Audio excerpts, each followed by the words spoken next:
प्रकार के लोग दिखते हैं। आज आपको अलग अलग चर्चेस दिखते हैं, अलग अलग लोग दिखते हैं, और सबसे इंपॉर्टेंट अलग अलग लॉ दिखते हैं, अलग अलग नियम कानून दिखते हैं। ठीक है, तो इसमें आपको किसी भी पास्टर को गलत समझने की आवश्यकता नहीं है कि ये पास्टर गलत है या वो पास्टर गलत है, ये पास्टर सही सिखाता, वो पास्टर गलत सिखाता है, ऐसा बिल्कुल भी नहीं है। एक्चुअली फर्क जो है वो प्रकाशनों का फर्क है। किसका फर्क है? फर्क जो है वो प्रकाशनों का फर्क है, विश्वास का फर्क है। ठीक है कि नहीं? तो यहाँ पर हम देख रहे हैं, यहाँ पर भी पौलुस जिस क्षेत्र में काम कर रहा है उस क्षेत्र में एक और कलीसिया है जिसका नाम है कुलुस्सियों की कलीसिया। क्या नाम है इस कलीसिया का? कुलुस्सियों की कलीसिया। एग्जाम्पल के लिए हमने देखा कि मान लीजिए हम जबलपुर में हैं और जबलपुर में हम लोग काम कर रहे हैं, सेवा कर रहे हैं, लेकिन साथ ही साथ जबलपुर में एक और कलीसिया है और उस कलीसिया में जो शिक्षाएं हैं वो गलत शिक्षाएं। यही लिखा है ना, पौलुस जिस क्षेत्र में सेवा कर रहा उस क्षेत्र में ये कलीसिया स्थापित है जिसका नाम है कुलुस्सियों की कलीसिया। अब यहाँ पर हम एक चीज को देखेंगे, यहाँ पर इस कलीसिया से पौलुस का कोई लेना देना नहीं है, लेकिन संबंध किस चीज के है, ये पत्री क्यों लिखा गया, ये पत्री किस लिए इंपॉर्टेंट रही या किस लिए जरूरी रही यहाँ पर लिखना, उसका रीजन यहाँ पर लिखा हुआ है। ठीक, उसके आगे पढ़ेंगे। पौलुस के कंधों पर था, मतलब ये क्षेत्र, ये नगर पौलुस के कंधों पर था। अनुभव करता था, क्या करता था? अनुभव करता था। कैसा वाला अनुभव मालूम? कि इस नगर को बचाने का दायित्व परमेश्वर ने मेरे कांधों पर दिया है। जाग रहे? एक सेवक के अंदर ये चीज होनी चाहिए। आपको परमेश्वर ने जिस क्षेत्र में, जिस नगर में, जहां पर भी रखा है, अगर रखा हुआ है, अगर बोझ दिया है, तो आप उस चीज को फील करेंगे। पौलुस जैसे अपने कांधों पर अनुभव कर रहा है कि नहीं, ये जो नगर है, ये जो क्षेत्र है, इस नगर और इस शहर की जिम्मेदारी मेरे कांधों पर है। डाल नहीं दिया गया था उसके कांधों पर, लेकिन वो महसूस करता था। ऐसा लिखा है, अनुभव करता था। नहीं, इस नगर को मुझे ही बचाना है, नहीं यहाँ के लोगों को मुझे ही सुधारना है, नहीं यहाँ पर मुझे शिक्षा देनी, सही शिक्षा देनी है। जाग रहे? कोई बुलाए चाहे ना बोले, मुझे जाना है। कोई समझाए चाहे ना समझाए, मुझे समझाना है, मुझे, मेरे पास तो प्रकाशन है। जाग रहे? आज बहुत बार छोटी छोटी जगहों में, छोटी छोटी चीजों में इस बात को देखा जाता है कि लोगों के पास जिम्मेदारी तो होती है। यहाँ तो पौलुस को किसी ने दिया नहीं, लेकिन वो उसको अपने कांधों पर लिए चलता था और अनुभव करता था कि मुझे इसको क्या करना है, करेक्शन करना है। जाग रहे? बहुत बार यूथ में आपको जिम्मेदारी दी जाती है, ठीक है कि नहीं? दी जाती है ना कि आप इस काम को संभालेंगे, आप उस काम को संभालेंगे, लेकिन बहुत बार काम ले लेते हैं, लेकिन उसके बाद उस काम को करने का अनुभव, उस काम को करने का अनुभव एक जिम्मेदारी को लेकर के नहीं चला जाता। जिस दिन एक व्यक्ति इस बात को समझ जाएगा ना कि भाई मेरे कांधों पर एक जिम्मेदारी है, मेरे कांधों पर कुछ रखा हुआ है, मुझसे कुछ लोग उम्मीद रखे हुए हैं, तब वो उनके जीने का स्टाइल बदल जाएगा, तौर तरीका बदल जाएगा। जाग रहे हैं? घर में, परिवार में अगर एक व्यक्ति को देखा जाए तो कोई भी परिवार को उठा करके आप देख लो, कोई भी परिवार को अगर आप देखेंगे तो हर एक परिवार में पुरुष है जो घर से बाहर काम करने के लिए जाता है। कुछ लोग घर पे भी काम करते हैं, ठीक है कि नहीं? लेकिन कुछ लोग क्या करते हैं, घर के बाहर काम करने के लिए जाते हैं। तो पुरुष ही पता है क्यों जाता है? क्योंकि पुरुष को मालूम होता है कि उसके कांधों पर उसके परिवार की जिम्मेदारी है। तभी के लिए वो क्या करता है, घर से निकलता है या किसी बिजनेस को शुरू करता है या किसी काम को शुरू करता है। उसको बोलने की आवश्यकता नहीं पड़ती। उसको मालूम है अगर मैं नहीं जाऊंगा, मैं नहीं करूंगा तो मेरे पत्नी का खर्चा कैसे चलेगा, मेरे बच्चों का खर्चा कैसे चलेगा। जाग रहे? समझ में आ रहा है? अगर मैं नहीं करूंगा तो कौन करेगा? ये क्या है? एक बोझ को दर्शाता है, एक जिम्मेदारी को दर्शाता है। तो पौलुस के यहाँ कहने का मतलब है कि पौलुस ने इस कलीसिया की स्थापना नहीं किया, लेकिन पौलुस जिस क्षेत्र में था उस क्षेत्र में ये कलीसिया भी आती थी, उस एरिया में ये कलीसिया भी आती थी। जाग रहे? समझ में आ रहा? और वो इस कलीसिया के प्रति अपने कांधों पर उस बोझ को क्या करता था, फील करता था, अनुभव करता था। उसकी कलीसिया ना होने के बावजूद भी उसके बोझ का, उसके करेक्शन का, उसके सुधार का ये बोझ अपने कांधों पर अनुभव करता था।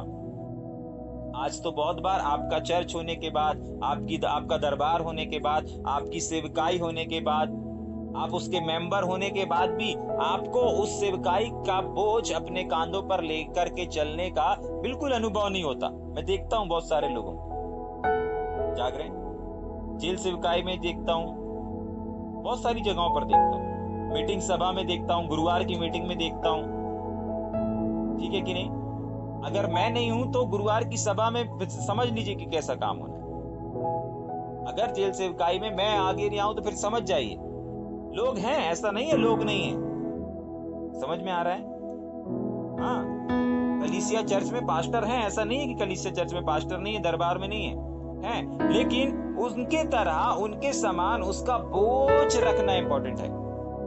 जाग रहे हैं? जब एक व्यक्ति बोझ रखता है ना, बोझ का मतलब है अपना समझना और उस कार्य को करने की जिम्मेदारी अपने कांधों पर ले लेना। समझ पा रहे हैं? ऐसे व्यक्ति इतिहास लिखते हैं। ठीक है कि नहीं? ऐसे व्यक्ति इतिहास लिखते हैं। ऐसे व्यक्ति नहीं लिखते जो कुछ करना नहीं चाहते, सब कुछ है लेकिन फिर भी आगे बढ़ना नहीं चाहते। समझ में आ रहा है? किसी ना किसी चीज पर क्या हो जाते हैं? निर्भर हो जाते हैं। अरे बढ़ो, वो कर लेगा, मैं नहीं हूं तो वो कर लेगा, मैं नहीं हूं तो वो कर लेगा। जाग रहे? पौलुस भी तो बोल सकता था ना, अरे मेरी कलीसिया है ही नहीं, मैंने निर्माण किया ही नहीं, मेरे क्षेत्र में कोने में है तो क्या करूं? मेरे को बुलाएंगे तब जाऊंगा, मेरे को बुलाएंगे तब मैं करूंगा। जाग रहे? बहुत बार हमारे और आपके दिमाग में भी आता है, अरे मैं अपने अमन से क्यों जाऊं, बुलाएंगे तब जाऊंगा, तब करूंगा, मुझे बोला ही नहीं, मुझसे कहा ही नहीं। अरे कहने के बाद भी तो वफादारी नहीं है। बहुत सारी जगहों पर इस चीज को भी देखा जाता है, कहने के बाद भी, जिम्मेदारी देने के बाद भी जिम्मेदारी को नहीं निभाया जाता। पौलुस से चमत्कार करना सीखना है ना, अपन चाहते हैं ना चमत्कार करना, चमत्कार करने से पहले ऐसा बोझ रखना सीखो, ऐसा तरस से भरना सीखो। ये पौलुस का, ये यीशु मसीह के पास था ना ये स्वभाव। मैंने बहुत बार उस बात को बताया कि एक अर्थी जा रही थी, यीशु मसीह से नहीं बोला उसकी माँ ने कि भाई चंगा कर दो, ऑटोमेटिक चले गए, तरस से भर गए थे ना, ऑटोमेटिक अर्थी को छू करके उस जवान को चंगा कर दिया। समझ में आ रहा है? हाँ, पौलुस के क्षेत्र नहीं था, लेकिन फिर भी काम करने के लिए उसने अपने अंदर क्या रखा था? बोझ को रखा था। सोचे, विचार करें, आपको भी कुछ जिम्मेदारी दिया गया ना, आपके पासवान ने दिया गया, आपके लीडरों ने दिया गया। क्या आप उस जिम्मेदारी को अपने कांधों पर लेकर के चल रहे हैं या पादरीज के कांधे पर ढो रहे हैं? हेलो? अरे पादरी रहेगा तो ही जिम्मेदारी होगी, नहीं तो नहीं होगी। पादरी होगा तो काम होगी, नहीं तो नहीं होगा। जाग रहे? समझ पा रहे हैं पौलुस क्या समझाने का प्रयास कर रहा है कि भाई मेरी कलीसिया नहीं है, मेरा यूथ नहीं है, मेरा चर्च नहीं है, किसी और का है, लेकिन मैं उसकी जिम्मेदारी को उठाने का बोझ अपने अंदर अनुभव कर रहा हूं। ठीक है कि नहीं? ठीक। पहली चीज हमने क्या देखी? ये कलीसिया की स्थापना पौलुस ने नहीं किया। दूसरी चीज, इसकी कलीसिया ना होने पर भी, इसके लोग ना होने पर भी ये उसके प्रति क्या था? एक बोझ को रखा था। जाग रहे हैं? आज लोग बोझ को रखेंगे भी तो अपने लिए रखते हैं, याद रखिएगा। आज अगर लोगों के अंदर बोझ देखा भी गया ना गलती से, तो अपने लिए क्या करेगा? अपने लिए दिखेगा। बढ़ोतरी का बोझ अगर दिख गया ना, सुधारने का बोझ अगर दिख गया ना, उन्नति का बोझ अगर दिख गया ना, दया का बोझ अगर दिख गया ना, नम्रता का बोझ अगर दिख गया किसी सेवक के अंदर ना, तो हाँ, वो किसके लिए रहेगा? उसके अपने लोगों के लिए ही रहेगा। कहीं विजिटिंग का बोझ दिख गया ना, तो हाँ, उन्हीं के लिए रहेगा। जो हमको दान दशमांश देते हैं, हमारे पास आते हैं, उनके लिए हमारे अंदर बोझ है। एक्चुअली उनके लिए आपका बोझ नहीं है, एक्चुअली वो कुछ देते हैं आपको, इसलिए आप उनको समय दे रहे हैं। समझ पा रहे हैं? इसलिए आपके अंदर उनके लिए बोझ है, इसीलिए वो आपके अपने। समझ पा रहे हैं? जाग रहे हैं? पौलुस के साथ ऐसा नहीं था। पौलुस से ये चीज भी सीखनी है। आपको उनको भी समय देना है जो आपको कुछ नहीं देते। आपको उनकी भी चिंता करना है जिससे आपका कोई वास्ता नहीं है। आपको उनका भी ख्याल रखना है जिनका आपने निर्माण ही नहीं किया। समझ पा रहे हैं?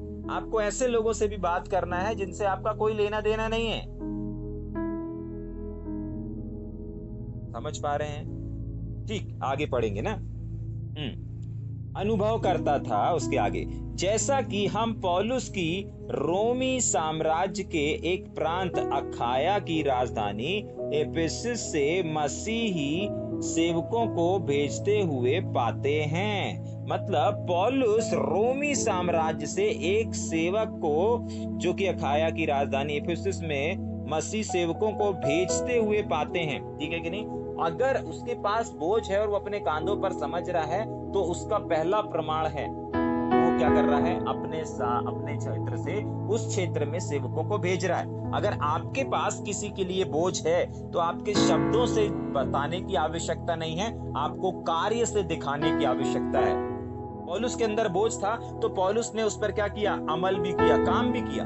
कैसा काम किया? उसने अपने, क्या लिखा है वहां पर, परंतु यह उस क्षेत्र में अनुभव करता था, पर हम पौलुस रोमी साम्राज्य के एक प्रांत, हम पौलुस एक रोमी साम्राज्य एक प्रांत अखाया की राजधानी एफेसस में मसीह सेवकों को भेजते हुए पाते हैं। मतलब इसकी कलीसिया नहीं है, उसका क्षेत्र है, लेकिन फिर भी वो अपने रोमी लोगों में से किसी एक सेवक को भेजता है। कहां पर भेजता है, किस लिए भेजता है? इस कलीसिया में कुछ बातों को बताने के लिए, सिखाने के लिए। अब वो कौन है, कौन गया, ये सब हमको आगे मिलेगा, लेकिन हमको इस बात को समझना है कि अगर आप किसी के लिए दर्द रखते हैं, अगर आप किसी के लिए बोझ रखते हैं, तो आपको उसके लिए कुछ करना है। वो आपका अपना हो चाहे ना हो, आपको कुछ देता हो अथवा ना देता हो। समझ में आ रहा है? हाँ, पौलुस ने इस कलीसिया के प्रति क्या रखा, बोझ को रखा, दर्द को रखा, और वो उसी के साथ आगे भी बढ़ रहा है।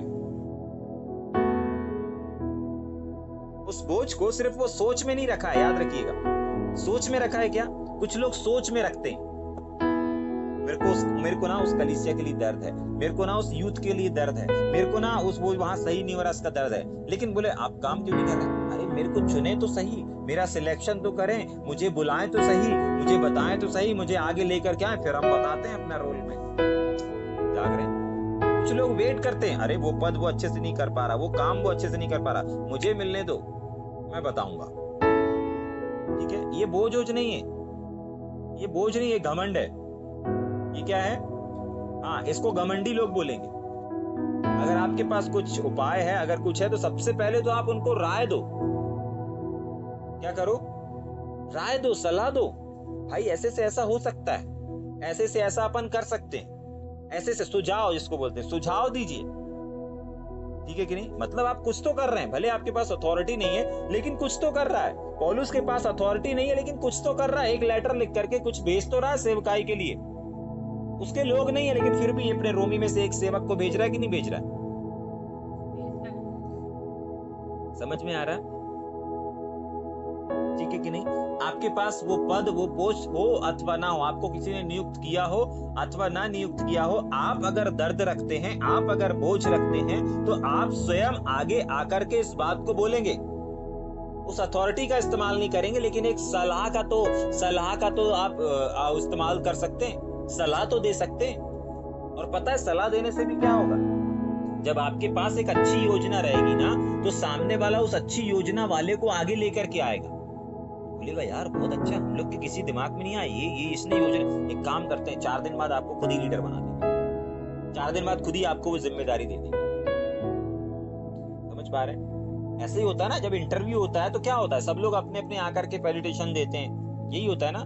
सब लोग आकर कुछ कुछ सवाल पूछते हैं उन लोगों से, अंदर मैनेजर लोग, इंटरव्यू वाले बैठे रहते हैं, सब लोग आते हैं नंबर बाय नंबर, अपने नंबर के बाद आते रहते हैं, सबका इंटरव्यू होता है। और कुछ लोगों क्या देख के पास करते हैं, यार ये हमारी कंपनी को आगे ले जाएगा, ये हमारी कंपनी को गिरा देगा, अरे ये हमारी कंपनी को डुबा देगा, अरे ये हमारी कंपनी को क्या कर देगा, ऊंचाइयों के। हाँ, तो जो ऊंचाइयों पर ले जाता है उसको बढ़ा, इसका आइडिया अच्छा था, इसका प्रपोजल अच्छा था, इसका प्रस्ताव अच्छा था, इसकी सलाह अच्छी थी। जाग रहे? कोई भी नौकरी का अगर आपने कभी इंटरव्यू दिया होगा, तो इस बात को देखना कि वो लोग अपना फायदा देखेंगे। ठीक है कि नहीं? कैसे उन्नति हो सके। जाग रहे? समझ में आ रहा? एकदम से कोई पद नहीं मिल जाता, आपको पहले क्या करना है, छोटी शुरुआत करना है। पौलुस ने क्या किया? पौलुस नहीं गया, पौलुस ने एक व्यक्ति को भेजा, एक सेवक को भेजा। उसका क्षेत्र नहीं था, उसके लोग नहीं थे, लेकिन फिर भी उसने क्या बोला? भेजा, अपने लोगों को भेजा, अपने सेवकों में से किसी एक को भेजा। जाग रहे? ठीक, आगे। पौलुस को रोम साम्राज्य का प्रांत था, अखाया की राजधानी में था, एक को भेजते हुए पाते हैं। मतलब इसमें आपको मिलेगा कि पौलुस ने इस कलीसिया में अपने एक सेवक को भेजा, उसका क्या नाम है वो सब हमको आगे मिलेगा। पौलुस को यह पता चला कि कुलेसिस की कलीसियाओं में कुछ गलत शिक्षक थे जो इस बात पर जोर देते थे कि परमेश्वर को जानने और पूर्ण उद्धार प्राप्त करने के लिए एक व्यक्ति को कुछ विशेष आत्मिक प्रधानों और अधिकारियों की उपासना करना अनिवार्य था। अब बताइए, इस कलीसिया में एक ऐसी चीज चल रही है जो कि शुरुआत से ही मना किया गया है। शुरुआत से ही एक व्यक्ति की इबादत करने, मनुष्यों की इबादत करने के लिए परमेश्वर ने मना किया था। जाग रहे? समझ में आ गया? डैनियल की किताब आ गए अपन, ठीक है। वहां पर भी यही फरमान निकलवा दिए थे धोखे से कि जो कोई इस मूरत को दंडवत नहीं करेगा, प्रभु राजा की मूरत पे ना, हाँ, राजा तेरी खरी खराई मूरत पर जो दंडवत नहीं करेगा उसको मार दिया जाएगा, ठीक है, शेरों की मान में डाल दिया जाएगा। तो ये सिस्टम तो पुराने नियम से ही बंद किया गया था और ये कलीसिया में ये सिस्टम चालू था। अगर आपको संपूर्ण उद्धार करना है तो क्या करना पड़ेगा? उपासना करना पड़ेगा, ठीक है। अब हम इसको प्रकाशन की दुनिया में देखेंगे कि एक्चुअली यहाँ पर समस्या क्या है ना, कि आज हमारे आसपास कहीं ऐसा है जहाँ की शिक्षाएं अपने को पसंद नहीं आती, तो अपन लोग क्या करते हैं, उस शिक्षाओं को छोड़ करके भाग जाते हैं। जाग रहे? एक चर्च से दूसरे चर्च में भाग जाते हैं। वो बात अलग है कि आजकल लोग पास्टरों की शिक्षाओं से नहीं, लेकिन पास्टरों से कोई बात बुरी लग जाती है तो भाग जाते हैं। समझ में आ रहा है? आजकल लोग किससे ज्यादा भागते हैं? गलत शिक्षाओं से नहीं भागते हैं, पास्टरों की बात बुरी लग गई तो भाग जाते हैं, किसी की डांट बुरी लग गई तो भाग जाते हैं। लेकिन लीडर लोग भी समझदार हैं, जाग रहे हैं, उनने भी परमेश्वर के वचन को पढ़ा हुआ है, वो भी जानते हैं मूर्ख को मत डांट, जो तेरी डांट को तुच्छ जानता है उसको मत डांट। बुद्धिमान को डांट बोलते हैं, परमेश्वर का वचन बोलता है ना, बुद्धिमान को डांट। तो बुद्धिमान व्यक्ति को वो होता है जो डांट को सुन करके अपने जीवन में एक बदलाव को लेकर के आता है। जाग रहे? समझ में आ रहा है? हाँ, पता है परमेश्वर ने अदन के बगीचे में क्या किया था? जब आदम और हव्वा को बनाया, ठीक है, इसको बता के अपन वापस अपने इसमें आएंगे ना। जब परमेश्वर ने अदन के बगीचे में आदम और हव्वा को बनाया, आदम और हव्वा को बनाने के बाद उनको कुछ करने के लिए बोला। क्या करने के लिए बोला? कोई बताएगा? आदम और हव्वा को परमेश्वर ने बनाया, उसको बनाने के बाद करने की बारी आई ना कि वहां करना क्या है। तो परमेश्वर ने बोला तू इसमें क्या कर, इसकी रक्षा कर और इसमें काम कर, इनका काम करे और इनकी रक्षा करे। पता है वो वहां पर जो कुछ भी था वो सारी चीजें परमेश्वर की आशीषों को दर्शा रही थी। जो फल के नाम आप लोग ले रहे हैं, फल नहीं खाना, ये फल खा लेना, ये कर लेना, फल परमेश्वर की आशीष थी, ठीक है कि नहीं? समझ में आ रहा है? वहां पर जो कुछ परमेश्वर ने तैयार किया था, जो कुछ उन लोगों को सौंपा था, वो सब परमेश्वर की आशीषों को दर्शाता है। और आशीषों की रक्षा करना, आशीषों की केयर करना, ये परमेश्वर ने एक मनुष्य को, आदम और हव्वा को जिम्मेदारी दी थी, काम दिया था। बट पता है इन लोगों ने गलती क्या किया? उनकी केयर नहीं करा, उसकी केयर नहीं करा। फल खा के पाप किया, ये सब जानते ना, लेकिन केयर नहीं किया। और वो केयर पता है किसकी नहीं किया? आशीषों की केयर नहीं किया। आज परमेश्वर भी हर किसी को आशीष पता है क्यों नहीं दे रहा है, हर किसी को क्यों नहीं बढ़ा रहा है, हर किसी के जीवन में अपनी बड़ी आशीषों को क्यों नहीं उड़ेल रहा है? क्योंकि परमेश्वर को अच्छे से मालूम है कि मैं इसको आशीषित भी कर दूंगा, लेकिन ये उस आशीष की कदर नहीं करेगा। आपके घर में होते होंगे ना, छोटे छोटे बच्चे होते होंगे ना, बड़े बड़े बच्चे भी होते होंगे, है ना? हाँ, आपने कुछ चीज लेकर के आप उस चीज को थोड़ी देर बाद आप शोकेस में देखेंगे, थोड़ी देर बाद आप बाहर झाड़ू के पास पड़े हुआ देखेंगे। जाग रहे? समझ में आ रहा है? आपको परमेश्वर ने बाइक दिया, बाइक की चाबी ऑन करके छोड़ देते हैं, देखेंगे ऐसा, है ना? चाबी बंद करके रखने के लिए ना, चाबी चालू करके छोड़ी, ठीक है कि नहीं? अभी कल ही परसों मैंने अपनी बाइक को, जब मैं नीचे उतरा तो बाइक की चाबी चाबी लगी हुई, ठीक है नहीं? इसको ये पता है क्या था? परमेश्वर ने कुछ चीज को दिया है आपको, कोई व्यक्ति नहीं दे रहा है, परमेश्वर दे रहा है, लेकिन उसकी आपको क्या करना है? केयर करना है। समझ पा रहे? अगर किसी ने आपको बाइक दिया तो उसको देने वाला कोई व्यक्ति नहीं है, उसको देने वाला परमेश्वर है। लेकिन परमेश्वर ने जब आपको एक बाइक दिया तो आपको बाइक की केयर करनी है, उसकी रक्षा करनी है। यही काम था, पहला काम जो परमेश्वर देता है ना, हर एक आशीष जो परमेश्वर आपको देता है, आपको ध्यान से सुन लीजिए, आपको केयर करना है। समझ में आ रहा है? हाँ, छोटी छोटी, चाहे बच्चों को खिलौना ला करके दो, कुछ भी ला करके दो, चाहे आपके घर में टीवी आए, इंटरनेट आए, कुछ भी अगर आता है, आपको उसकी केयर करना है और उसकी हिफाजत करना है। अगर आपके घर में टीवी बहुत देर चल रही है, आप बंद कर दीजिए, वो भी एक सामान है, ठीक है कि नहीं? गर्म हो सकता है, लाइट गोल होती है, प्लग लगे रहते हैं, बंद कर दीजिए, स्विच बंद कर दीजिए। बारिश में अधिकतर अभी आने वाली बारिश, आप इस चीज को देखेंगे। अरे टीवी एक आशीष है, परमेश्वर ने दिया है, ठीक है कि नहीं? इंटरनेट एक आशीष है जो परमेश्वर ने दिया है, बहुत सारी चीजें हैं जो परमेश्वर ने हमको दिया है, लेकिन दिया क्यों है? केयर करने के लिए, उसकी हिफाजत करने के लिए। आंधी तूफान आता है, बिजलियां चमकती हैं, बहुत सारी टीवियां उड़ जाती हैं, आप लोग टीवी न्यूज में देखते होंगे। क्या करना है? नहीं मालूम है आपको, कोई बात नहीं, लेकिन मालूम होने के बाद क्या होगा अगर टीवी का प्लग लगा रहेगा और आंधी तूफान चल रहा है बारिश के मौसम में और भड़ाक से फूट जाए? फूट जाती हैं, बिजलियां कड़कती हैं, बादल गरजते हैं, फूट जाती हैं, बहुत सारी टीवियां फूट जाती हैं। जाग रहे हैं? केयरफुल, परमेश्वर की आशीषों को हल्के में मत लें। आपको बाइक मिला है, बाइक परमेश्वर ने दिया है, उस बाइक की चाबी को ऑन मत छोड़ें, तभी के लिए बैटरी डाउन हो जाती है, फिर पैर से किक मार करके लेके जाओ। जाग रहे हैं? समझ में आ रहा है? कोई व्यक्ति आपको आशीषों से नहीं भर रहा है, किसी व्यक्ति की तरफ से नहीं आपको आशीषें मिल रही हैं, परमेश्वर उनके द्वारा आप तक आशीषों को पहुंचा रहा है, और आपकी जिम्मेदारी है कि उन आशीषों को क्या करें? केयर करें। पौलुस के पास एक बोझ आया, पौलुस के पास एक क्या आया? जिम्मेदारी आई। उस जिम्मेदारी को क्या किया पौलुस ने? इस्तेमाल किया। समझ पा रहे हैं? अगर पौलुस उस बोझ को अपने कांधों पर अनुभव कर रहा है, तो उसने सिर्फ अनुभव करता हुआ नहीं रह गया। और आगे जाके क्या, किसकी पत्री पढ़ रहे हैं अपन? ये पत्री किसके नाम से जानी जाती है?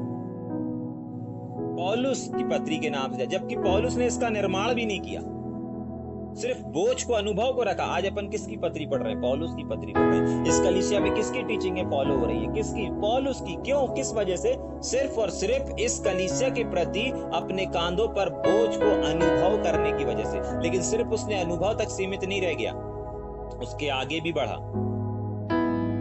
आपको अपने कांधों पर चर्च का बोझ लग रहा है, चर्च की जिम्मेदारी का बोझ लग रहा है, यूथ का बोझ लग रहा है, जो काम आपको मिला उसका बोझ लग रहा है, तो सिर्फ बोझ का अनुभव करना काफी नहीं है, उसके अनुसार काम करो, जैसा पौलुस ने किया। आगे पढ़ेंगे क्या उसके सेवकों को भेजते हुए पाते हैं। पौलुस को यह पता चला कि इसमें क्या गलत शिक्षा थी, इस चीज को भी अपन ने देखा। क्या गलत शिक्षा थी? कि आपको एक उद्धार, सच्चा उद्धार प्राप्त करने के लिए आपको एक मनुष्य की इबादत करनी पड़ेगी। अब ये मनुष्य कौन हो सकते हैं? जो राजा, शासन, बड़े ऊंचे पद वाले हैं, उनकी आपको इबादत करनी पड़ेगी।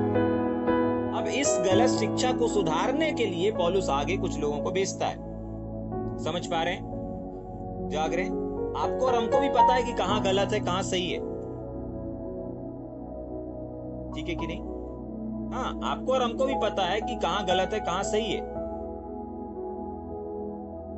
करना क्या है? जो सही है वो करना है, जो गलत है वो नहीं करना है। बहुत बार हम लोगों को मालूम होने के बाद भी करते रहते हैं, ठीक है? ये कलीसिया का नाम और ये कलीसिया को पत्री क्यों दर्ज किया? पढ़ेंगे आगे, एक वचन को पढ़ेंगे ना, एक मिनट। एक वर्ड अभी पढ़ा था अपन ने, चलो वो आएगा तो मैं बताता हूँ ना। हाँ, पढ़ेंगे उसको आगे। इसके साथ ही साथ ये शिक्षक कहते थे हाँ, कि व्यक्ति को कुछ विशेष धर्म विरोधी जैसे खतना को मानना और भोजन तथा अन्य बातों से संबंधित। हाँ, एक चीज मैं अभी बता रहा था कि कोई भी पास्टर, कोई भी सेवक गलत नहीं होता। एक्चुअली जो आपको फर्क नजर आ रहा है वो उनके नियम कानून, लॉ में फर्क समझ में आ रहा है। और सबसे इंपॉर्टेंट वो जो प्रकाशन का फर्क होता है। किसका फर्क होता है? प्रकाशन का फर्क होता है। इसी बाइबल से क्या होता है? एक को प्रकाशन, जो जितना गहराई में जाएगा वो उसको उतना प्रकाशन मिलेगा। जो ऊपर ही ऊपर पढ़ लेगा उसको ऊपर ही ऊपर का वचन मिल जाएगा, 4 बिंदु मिल जाएंगे, 4 पॉइंट मिल जाएगा, सामने वाला प्रचार कर देगा। लेकिन उसके गहराई में अगर जाना है तो जो जितना गहरे में जाएगा उसको उतना गहराई का संदेश मिलेगा। समझ पा रहे हैं? यहां पर कुछ शिक्षक कहते थे तुमको किसकी इबादत करनी पड़ेगी, यहां पर कुछ शिक्षक कह रहे हैं कि तुमको क्या करना पड़ेगा, वापस ये शिक्षक कहते थे कि व्यक्ति को कुछ विशेष धर्म और खतना मतलब शरीर के खतने को भी करवाना पड़ेगा। जबकि पौलुस इन लोगों को पहले पौलुस अपनी पत्रियों में लोगों को सिखा चुका है कि आपको शारीरिक खतना कराने की आवश्यकता अब नहीं है। हाँ, एक समय था कि खतना कराने की आवश्यकता थी। जाग रहे? पौलुस का भी खतना हुआ था, ठीक है कि नहीं? लेकिन वो अपने खतने पर घमंड नहीं करता। उसने लिखा, पढ़े थे ना अपन ने कुछ दिन पहले, ठीक। वापस खतना को मानना पड़ेगा और भोजन अन्य बातों से संबंधित कठोर नियम कानून का पालन करना अनिवार्य है। मतलब पुराने नियम के इन्होंने बहुत सारे नियम कानून को फॉलो करके रखा, अमल करके रखा है, और अपनी कलीसियाओं में क्या करते हैं ये लोग, फैलाते चले जा रहे हैं, ठीक है। लेकिन पौलुस को पता चलता है तो पौलुस क्या करता है, वापस पढ़ेंगे। पौलुस इन शिक्षाओं का विरोध करने के लिए सच्चे मसीह संदेश के साथ यह पत्र लिखता है। एक बात को आपको हमेशा याद रखना है, अगर आपको किसी को करेक्शन देना है, ठीक है, तो उसकी बात का करेक्शन मत दो। समझ में आया? आपको अगर किसी को करेक्शन देना है किसी की बात पर या किसी के कमेंट्स पर, तो उसके कमेंट्स पर बात मत करो। समझ में आ रहा है? उसके कमेंट्स पर बात मत करो। तो फिर करो क्या?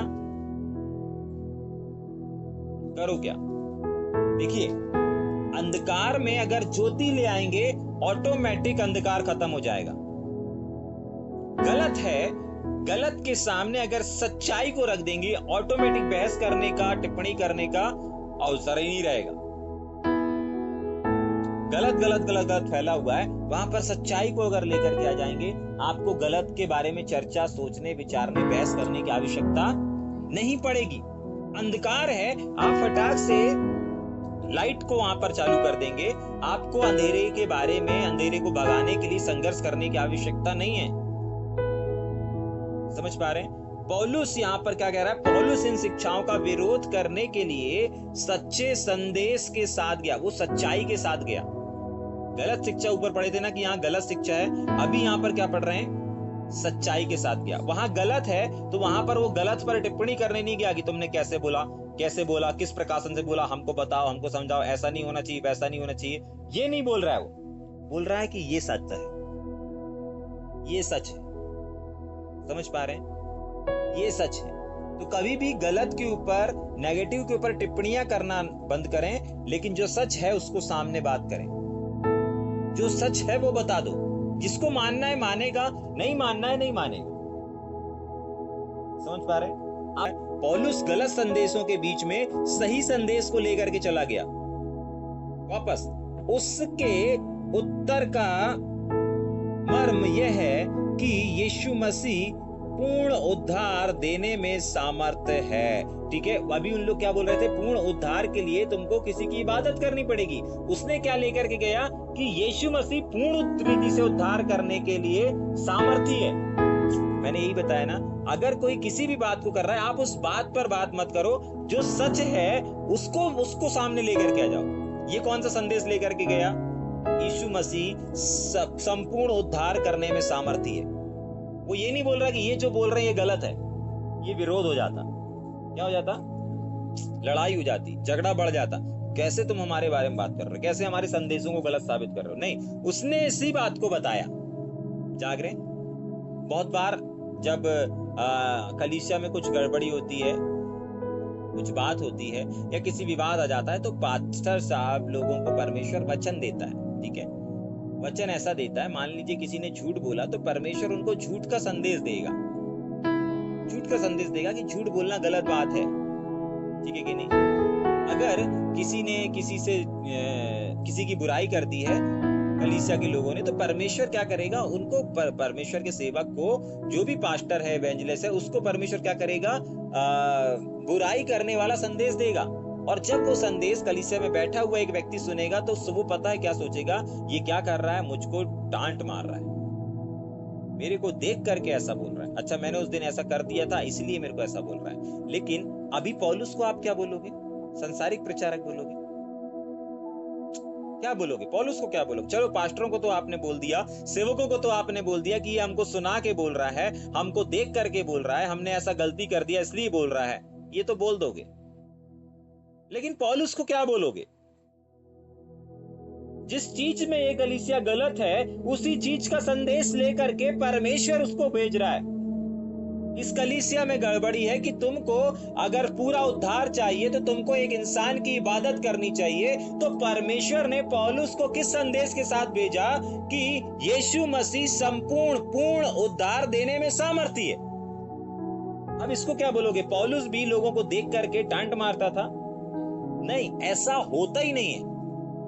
हो सकता है 1% कहीं होता होगा, लेकिन जो आत्मा से प्रचार करने वाले हैं, जो आत्मा के अनुसार चलने वाले हैं, उन लोगों के साथ तो ये होगा कि परिस्थिति के अनुसार परमेश्वर वचन बात करेगा, परिस्थिति के अनुसार परमेश्वर वचन को लेकर के आएगा। अगर सुनने वाला ऐसा कह रहा है कि नहीं मुझे डांट मार रहा है, या मुझे लग रहा है, मुझे दर्द हो रहा, मुझे चुभन हो रही है, तो ये शत्रु शैतान का काम है, जो परमेश्वर के प्रकाशन की निंदा कर रहा है, परमेश्वर के प्रकाशन को गलत समझ रहा है।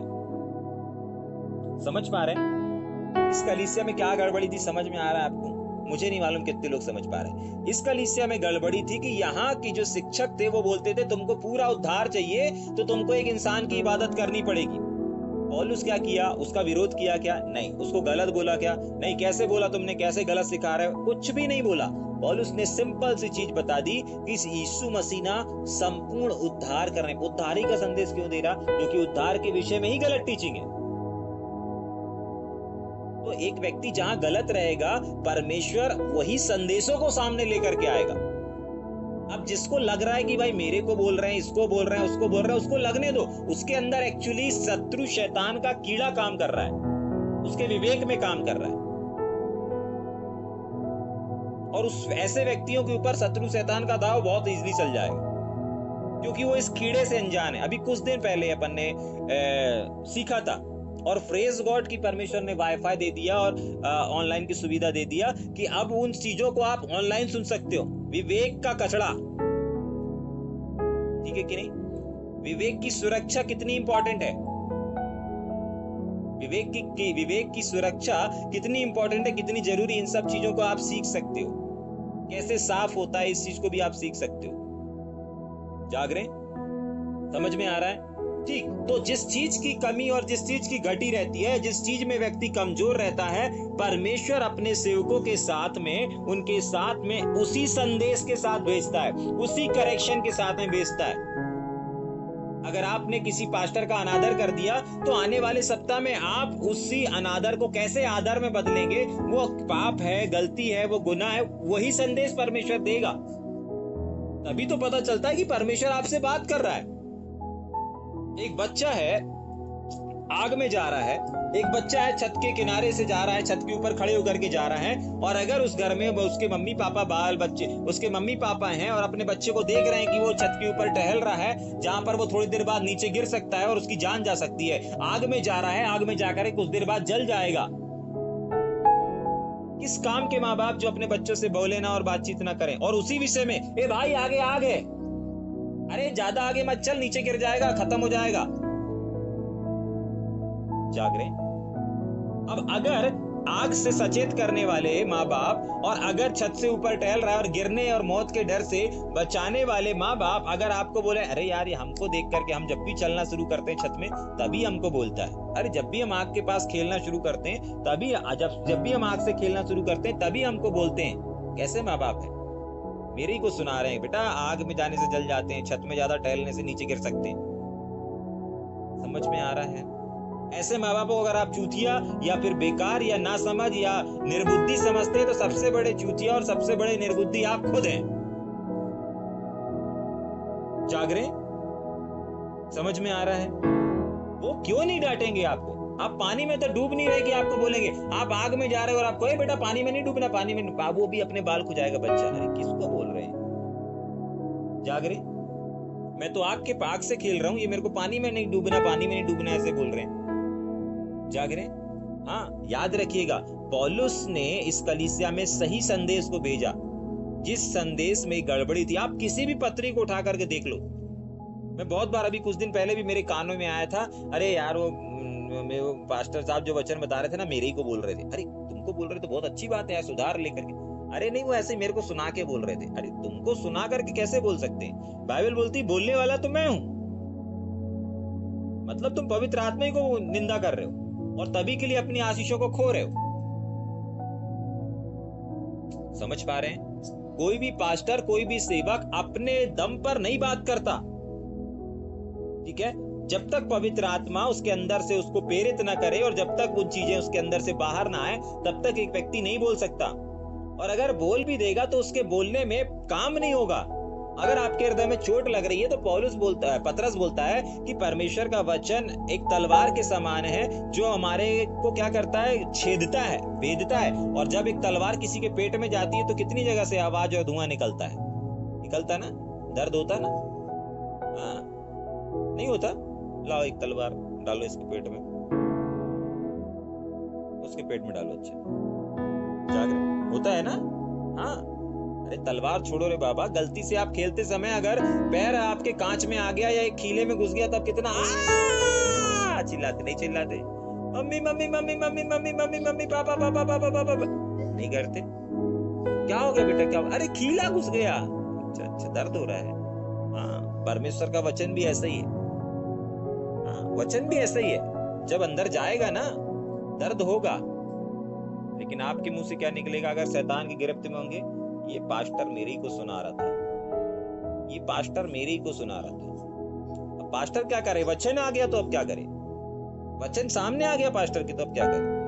पास्टर भी अपने नियंत्रण में थोड़ी है, पवित्र आत्मा के नियंत्रण में। वचन में लिखा है ना कि बोलने वाले तुम नहीं, बोलने वाला मेरा आत्मा है। तो आत्मा को मालूम है ना कि इसकी आत्मा को किस चीज की आवश्यकता है। इस कलीसिया में जो गड़बड़ी थी, तो क्या पौलुस ने टांट मारने के लिए, पौलुस ने विरोध करने के लिए गया क्या?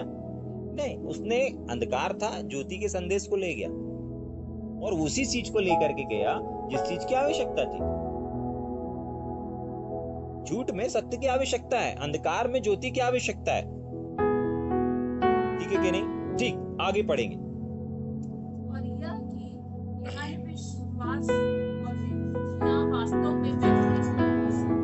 और यह है कि अन्य विश्वास और विधियों, बहुत सारे विधि और नियम रोते थे, ठीक है कि नहीं? ऐसा करना है, वैसा करना है, उन्हीं चीजों में जहां ये कमजोर है, ठीक है कि नहीं? उन्हीं चीजों में जहां कमजोर है, उन्हीं बातों को बता रहा है। तो अब ये पौलुस टांट मार रहा है या परमेश्वर टांट मार रहा है फिर? ठीक है कि नहीं? बहुत सारे लोगों को गलत फहमी रहती है, एक्चुअली वो खुद गिरफ्त में पड़ चुके हैं। जिसको ऐसा लगता है ना कि पास्टर और सेवक लोग टांट मार रहे हैं, उन लोगों के अंदर ही दुष्ट आत्मा काम कर रहा है। समझ में आ रहा है? उन लोग को खुद ही नहीं मालूम।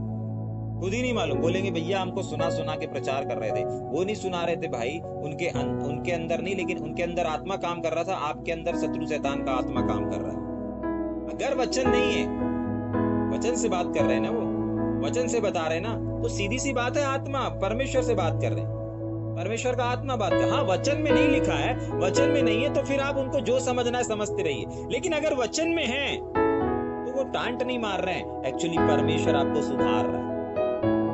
ठीक है कि नहीं? मैंने कहा ना, 1-8% ऐसे लोग हो सकते हैं जो कि लोगों को दिखा करके, लोगों को सुना करके बात कर रहे होंगे, लेकिन जो ऐसे लोग होंगे 1% ना, उनके पास हो सकता है अच्छा संदेश होगा, लेकिन उनके पास प्रकाशन नहीं होगा, उनके पास संदेश नहीं होगा, उनके पास वचन नहीं होगा।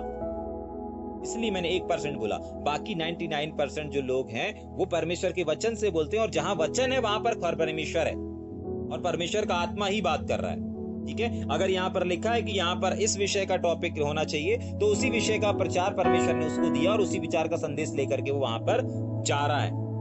ठीक है कि नहीं? और विधियों का प्रचार लेकर के जा रहा है, नियमों का प्रचार करके लेकर के जा रहा है, व्यक्तियों को उनसे दूर कर देता है। मतलब ऐसे संदेशों को लेकर के जा रहा है जो गलत शिक्षा, गलत चीजों को उनसे क्या करे, दूर कर दे। मसीह मसीह के द्वारा ही परमेश्वर ने इस सृष्टि की रचना की और अब उसी के द्वारा ही वह इसे अपने पास वापस ला रहा है। याद रखिएगा, अंडरलाइन कर लीजिएगा, परमेश्वर के द्वारा ही। अब यहाँ परमेश्वर काम कर रहा है क्या?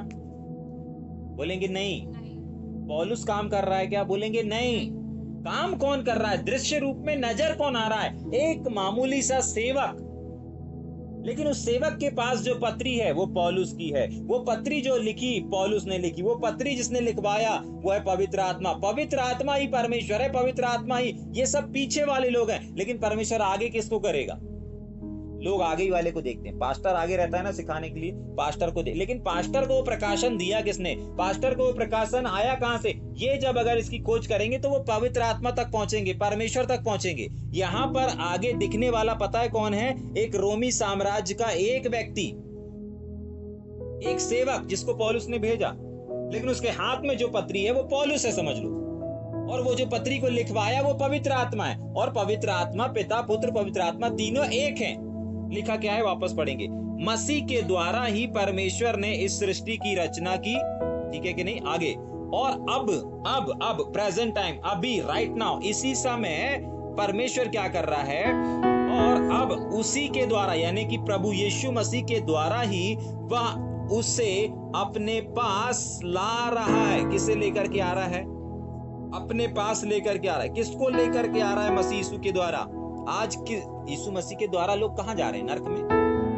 तो बोलिए ना, इंसानों को लेकर के आ रहा है। यीशु मसीह के द्वारा कौन आते हैं? यीशु मसीह को द्वार बनाया गया पिता के पास पहुंचने के लिए, तो यीशु मसीह के द्वारा लोगों को लेकर के आ रहा है। समझ पा रहे हैं? समझ में आ रहा है? क्या लिखा है? वापस पढ़ेंगे। अब उसी के द्वारा, मतलब मसीह यीशु के द्वारा ही वह सारे लोगों को अपने पास लेकर के आ रहा है। मतलब यीशु मसीह के द्वारा सारे मानव जातियों को परमेश्वर अपने पास लेकर के आ रहा है। आगे, केवल मसीह ही संसार के द्वारा उद्धार की आशा। केवल मसीह यीशु ही इस संसार के उद्धार की आशा है। बाइबल में लिखा ना, उद्धार का मार्ग, उद्धार का द्वार। देख, द्वार मैं हूं। जो कोई पिता के पास जाना चाहता है मेरे द्वारा जाएगा। अभी तुम लोग क्या सिखा रहे हो कि मूर्ति को जाना पड़ेगा? उसने कौन से संदेश को ले गया? द्वार मैं हूं। कौन सा संदेश लेकर के गया होगा? जो कोई मेरे द्वारा प्रवेश करता है अनंत जीवन उसी का है। जो मेरे बिना आते हैं वो इधर से और उधर से आने वाले लोग हैं। जाग रहे? अभी कुछ दिन पहले कुछ लोग आए ना अपने चर्च में। वो लोग कहां से आए? उन लोग क्या कहलाते हैं मालूम? जो दो लोग आए और नेगेटिविटी फैली ना, क्या हुआ वहां पर? दो लोग आए, लेकिन वो, उनको पता है क्या बोलेंगे? वो भवन में नहीं आए। अगर उनको भवन में आना होता ना तो वो पास्टर के थ्रू आते, लेकिन वो किसी और के थ्रू आए ना, किसी और से संपर्क करके आए। ऐसे लोगों को पता है क्या बोला जाएगा? चोर और डाकू बोला जाएगा। बाइबल में लिखा है, आप पढ़ लीजिएगा, पढ़ लीजिएगा। जो द्वार से प्रवेश करता है, द्वार कौन है? प्रभु यीशु मसीह है। तो प्रभु यीशु मसीह ने अपने लोगों को नियुक्त करके रखा है। तो अपने चर्च का द्वार कौन कहलाया? पास्टर और पास्टर नहीं कहलाए। उनके द्वारा जो आ रहा है वो कौन है? परमेश्वर के लोग हैं। और अगर जो इसके और उसके द्वारा इधर से उधर से बिना उनके संपर्क के अगर आ रहे हैं, वो कौन है? चोर और डाकू हैं। ठीक है, आपने किसी को लेकर के आ गया, आपने किसी को लेकर के आ गया, वो चोर और डाकू नहीं है। क्यों? क्योंकि आप उनको कनेक्ट किससे करा रहे हैं? पास्टर से। आपके दोस्त आ गए हैं, वो चोर डाकू नहीं है, क्योंकि आपके पास्टर तो उनको जानते नहीं, आप जानते, आपने लेकर के आए। लेकिन अगर आप उनको पादरी से नहीं मिलवाओ, अगर वो पादरी साहब से नहीं मिलते, वो चोर और डाकू हैं और गलत तरीके से, मतलब बिना यीशु मसीह के अनंत जीवन में वारिस होना चाहते हैं, बिना पास्टर के चर्च के भागी बनना चाहते हैं, जो कि पूरा का पूरा टोटल गलत है। ये सिस्टम बाइबल में लिखा है, उनको बहुत गंदे शब्दों में बोला गया है बाइबल के अंदर। ठीक है कि नहीं? जो भेड़शाला में अगर द्वार से प्रवेश नहीं करता वो कौन है? पढ़ लीजिएगा अच्छे से। जाग रहे?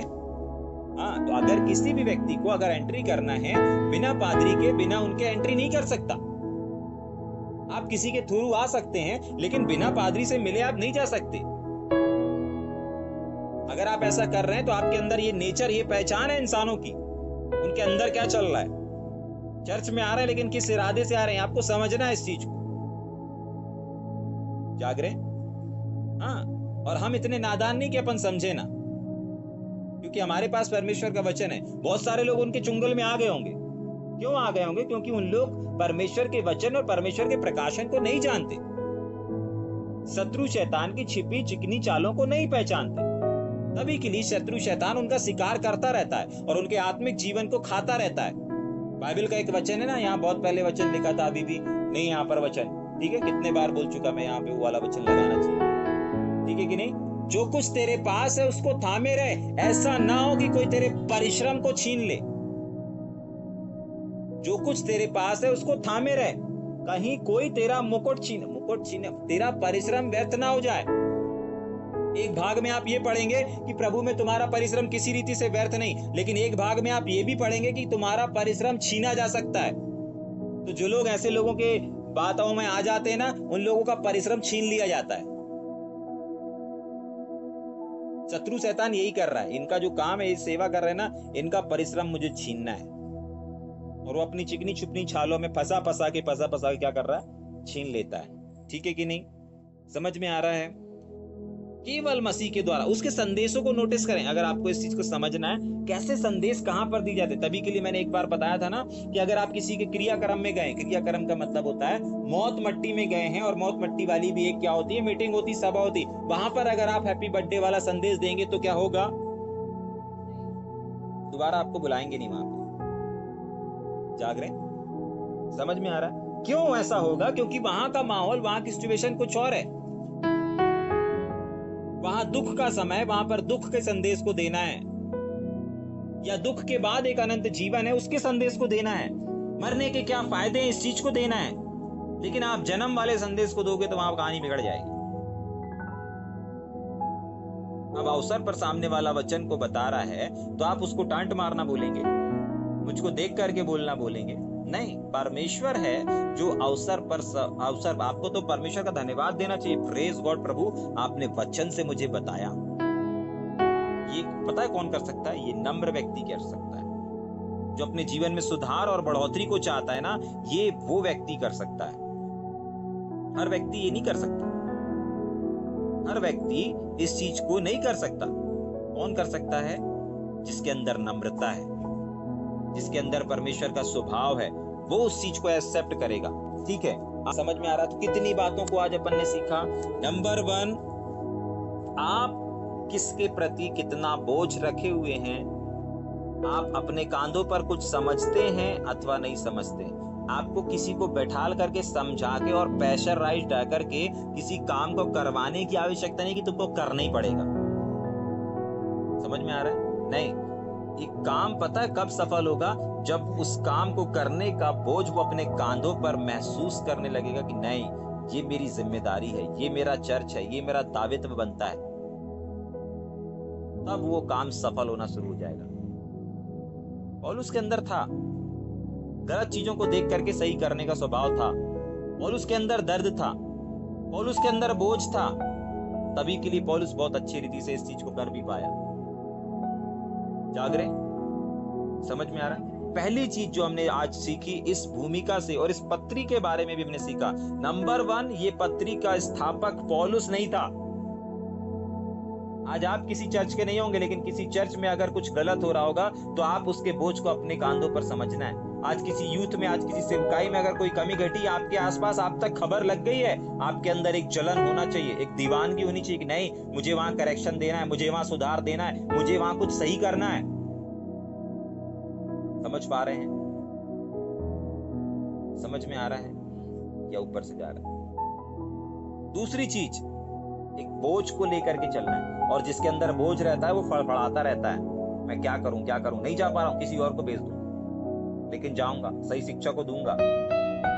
जाग रहे हैं? तीसरी चीज जो हमने आज देखी वो इस बात को देखा कि जब भी आपको ऐसा लगे कि ये पास्टर मुझे बता करके मुझे सिखा, मुझे मेरे इस विषय पर बात कर रहा है, या मुझे तीर मार रहा है, या मुझे छेद रहा है, तो समझ जाइए कि वो पास्टर नहीं परंतु परमेश्वर का आत्मा बात कर रहा है। क्योंकि आपको दर्द हो रहा है ना, क्योंकि आपको तकलीफ हो रही है, क्योंकि आपको बुरा लग रहा है। समझ जाइए कि पास्टर बात नहीं कर रहा, आज आत्मा बात कर रहा है, आज वचन बात कर रहा है। क्यों? क्योंकि वचन जब बात करता है तो आपको तकलीफ होती है। अपन ने इस बात को भी देखा कि परमेश्वर का वचन जब आता है तो वो मांसपेशी गुदे गुदे को काटता है, छेदता है, भेदता है। जाग रहे? तो अगर आप कट रहे हैं, अगर आपको दर्द हो रहा है, अगर आपको तकलीफ हो रही है, तो कोई पास्टर बात नहीं कर रहा, ये परमेश्वर का आत्मा बात कर रहा है। समझ में आ रहा है? चौथी चीज, अवसर पर ही संदेशों को दिया जाता है। जिस चीज की गड़बड़ियां थी, उन्हीं विषयों को पौलुस लेकर के गया, उन्हीं चीजों को पौलुस ने लिखा, और जो लेकर के गया वो अलग। तो पौलुस से बाइबल बताती लिखवाया किसने? बाइबल बोलती संपूर्ण पवित्र शास्त्र पवित्र आत्मा की प्रेरणा से लिखा गया। पवित्र आत्मा उसका लेखक है। हो सकता है कलम पकड़ने वाले लोग अलग अलग हैं, नहीं, वो भी अलग अलग, लेकिन लिखवाने वाला एक है, पवित्र आत्मा। समझ में आ रहा है या ऊपर से जा रहा है? तो आपको जब इस पत्री को अध्ययन कर रहे हैं तो इस बात को समझना है कि इसके अंदर हमको एक ऐसी ऐसी चीजें मिलेंगी जो कि इसकी नहीं है, इसकी जिम्मेदारी नहीं है, लेकिन फिर भी ये अपनी जिम्मेदारी समझ रहा है। ये उसका भाग नहीं है, लेकिन फिर भी ये अपने आप को उसके लिए अर्पण कर रहा है। आप अपने चर्च के लिए अर्पण कर देते हैं, बहुत आसान बात है, सच बोल रहा हूं, बहुत आसान बात है, कोई बड़ा काम नहीं कर रहे। वचन निकलवा के पढ़वाऊं, मत्ती की किताब में लिखा हुआ है, अगर आप अपने चर्च के लिए कुछ करते हैं तो कौन सा बड़ा काम कर रहे हैं? समझ में आ रहा है? अगर आप अपने चर्च के लिए कोई काम कर रहे हैं, अपने लोगों के लिए काम कर रहे हैं, अपने यूथ के लिए काम कर रहे हैं, कोई बड़ा काम नहीं कर रहे। समझ में आ रहा है? हाँ, ये है बड़ा काम, ये है बड़ी पत्री। इसका स्थापक नहीं है, इसका भाग नहीं है। सुना गड़बड़ी हो रही है, सुना ये विषय में गलत है, सुना ये नेगेटिविटी है, चला गया सुधारने के लिए, भेज दिया एक सेवक को। इसे कहते हैं कुछ अनोखा काम। मैंने कहा था ना, अभी कुछ दिन पहले ही बोला था, आप वो काम मत करो जो लोग इजीली कर लेते। हाँ, आप वो काम मत करो जो आप आसानी से कर लेते हो। आप वो काम करो जो कोई नहीं कर रहा, तब लोग आपको याद करेंगे। लैट्रिन कोई साफ नहीं करता ना, चर्च दरबार की झाड़ू कोई नहीं लगाता ना, लोग कन्नी काटते हैं, अब मंच का दरी बिछा देंगे, अब मंच साफ कर लेंगे, ठीक है कि नहीं? बाथरूम साफ करने के लिए कोई नहीं बोलता ना। आप वो काम करिए, लोग याद करेंगे। जो काम कोई नहीं करता था वो ये भाई करता था, जो कोई काम नहीं करता था वो ये बहन करती थी, ठीक है कि नहीं? अच्छा, कोई नहीं करके दिखा, इसने करके दिखा दिया, अरे बाप। लोग क्या करते हैं, हमसे जो बन रहा हम वो करेंगे। देखो भाई, हम जो कर पाते हैं हम बस वही काम करेंगे। अच्छा, तो कभी जिंदगी में नाम नहीं कर पाओगे। समझ में आ रहा है?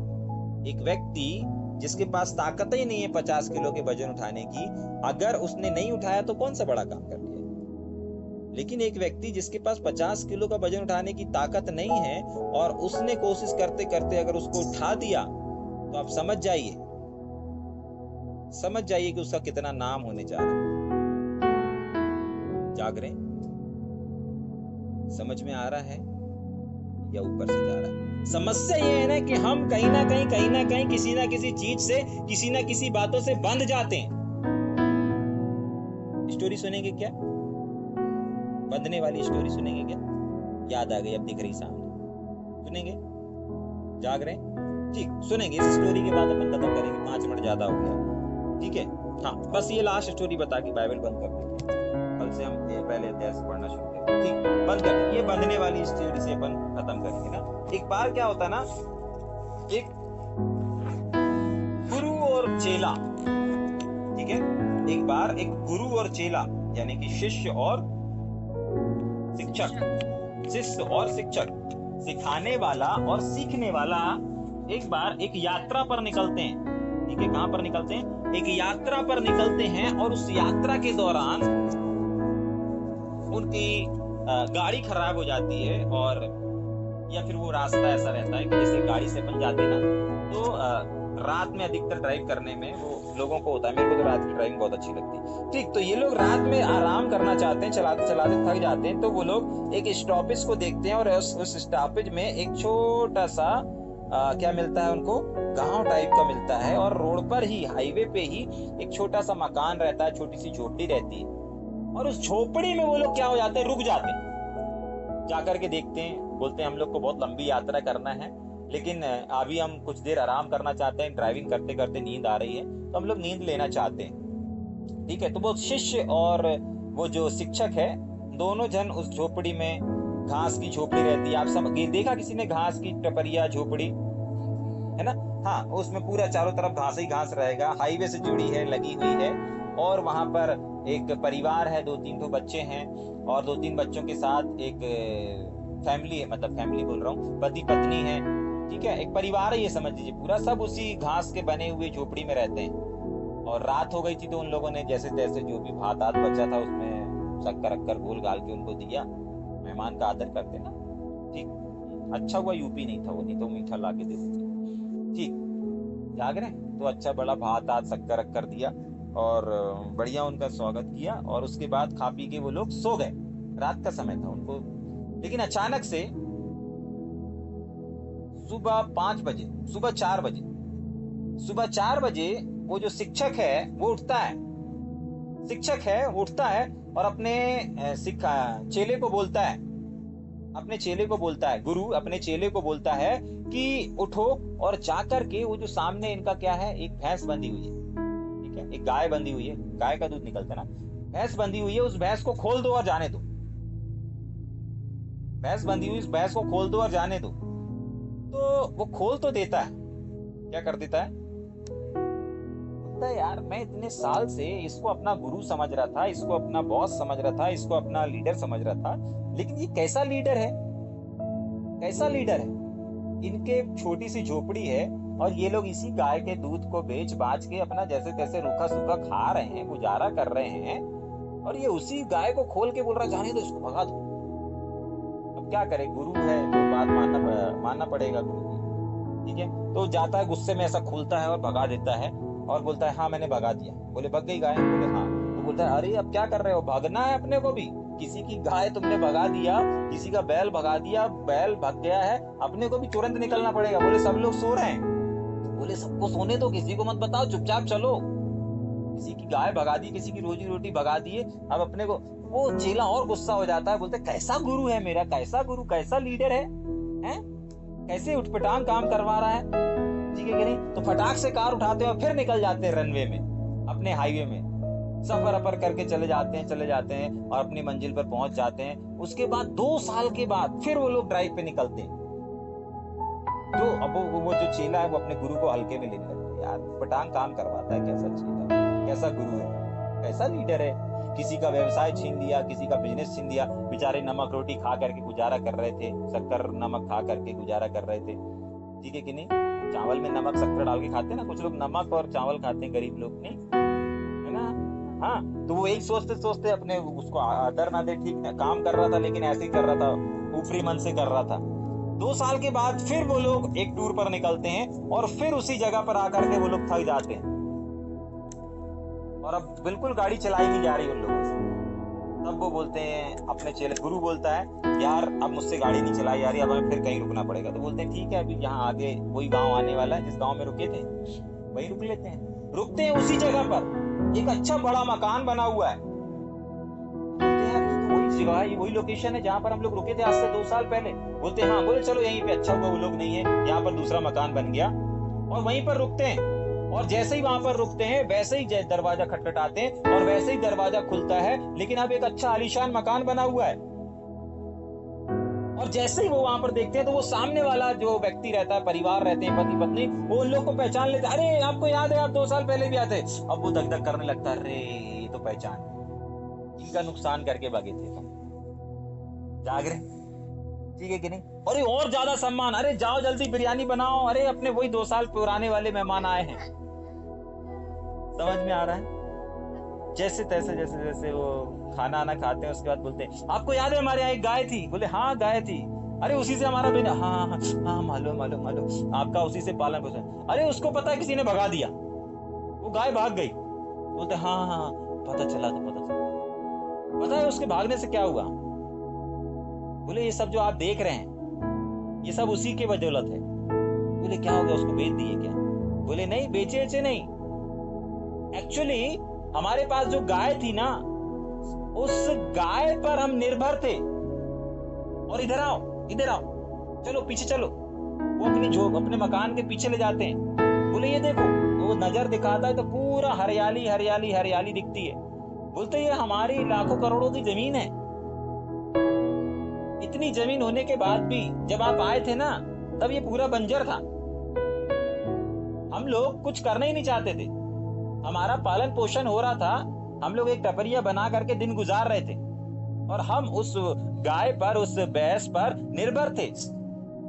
लेकिन जिस दिन से वो हमारा आसरा चला गया, उस दिन से हम लोगों के पास अब कुछ साधन नहीं रहा, दूसरे दिन खाने का कमाने का कुछ था नहीं। हम लोग ने क्या किया, इसी पे पूरा परिवार लग गया खेती करने के लिए। और खेती करते करते करते करते करते करते हमारा डेवलप होने लगा, खेती से इनकम आने लगी और आते आते आते आते आज ये आलीशान मकान बन चुका है। और ये चारों तरफ देखिए आप, हरियाली, गोदाम, ये अनाज भरा, वो अनाज भरा। आज कितने तो प्रेज गॉड, जिसने वो बोलते हैं, जिसने उस भैंस को भगा दिया। तो जब से वो गई है तब से ही हमारी बढ़ोतरी शुरू हो गई। जाग रहे, समझ में आ रहा है? आज बहुत सारे लोगों के जीवन में, उनके घर में, उनके परिवारों में एक भैंस बंधी हुई है, एक गाय बंधी हुई है। और वो गाय पता है किस चीज को दर्शाती है? जिस पर वो निर्भर हैं, जिस पर वो निर्भर हैं, एक्चुअली वही उनके जीवन में उनकी रुकावट का सबसे बड़ा कारण है। सबसे बड़ा कारण उनकी रुकावट का अगर कुछ है तो वो यही है कि वो जिसके ऊपर निर्भर हैं, वो उसी से क्या है, उनकी रुकावट रुकी हुई है, उसी से उनकी बढ़ोतरी रुकी हुई है, उसी से उनकी उन्नति रुकी हुई है, उन्हीं से उनकी ग्रोथ रुकी हुई है। क्यों? क्योंकि वो निर्भर हैं। कुछ पत्नियां अपने पति पर निर्भर हैं, इसलिए उनकी बढ़ोतरी रुकी हुई है। कुछ लोग अपने बिजनेस को बांध के रखें, बिजनेस पर निर्भर हैं, नहीं काम करेंगे तो ही पैसा आएगा। जाग रहे, तभी के लिए उनके पास पैसा नहीं आ रहा, क्योंकि वो अपने काम पर निर्भर है। समझ में आ रहा है? कुछ लोग अपने बिजनेस पर निर्भर हैं। अरे बिजनेस नहीं करूंगा तो कैसे मुनाफा होगा, कैसे प्रॉफिट होगा? एक्चुअली वो उनका प्रॉफिट इसलिए नहीं हो पा रहा क्योंकि वो अपने बिजनेस पे ही निर्भर है। अरे सरकारी नहीं नौकरी लगेगी तो बुढ़ापा कैसे कटेगा? तभी के लिए तुम्हारी सरकारी नौकरी लग भी जाएगी तो बुढ़ापा ठीक से नहीं कटेगा। क्यों? क्योंकि आप एक सरकारी नौकरी पर डिपेंड थे। लेकिन जिस दिन आप उस निर्भरता को हटा देते हैं और परमेश्वर पर निर्भर हो जाते हैं, अपने आसपास देखो कि अरे उसके अलावा भी बहुत सारी चीजें हैं। मेरे पति को भी चलाने वाला कोई है, मेरे बच्चों को भी चलाने वाला कोई है, मेरे बिजनेस को भी चलाने वाला कोई है, मेरी नौकरी को भी संभालने वाला कोई है। और कौन है वो? जीवित परमेश्वर है। उन लोगों के पास रहते हुए भी वो अपनी जमीन पर काम नहीं कर रहे थे। आपके साथ परमेश्वर रहने के बावजूद भी आप उसके साथ काम नहीं करते। समझ में आ रहा है या ऊपर से जा रहा है? आपके पास है, जैसे उनके पास वो जमीन थी, आपके पास जीवित परमेश्वर है। जैसे वो अपनी जमीन पर काम नहीं कर रहे थे, किसी चीज पर डिपेंड थे, आप भी परमेश्वर के साथ होने पर भी उसके साथ काम करना नहीं चाहते। लेकिन आज समय है, थोड़ी देर अपनी आंखों को बंद करें। आज हम विशेष प्रार्थना करने जा रहे हैं। आज आप किसी पर भी निर्भर क्यों ना हो, आज के दिन आप उससे छुटकारा पाने जा रहे हैं। रिबान ठलो ब्रेक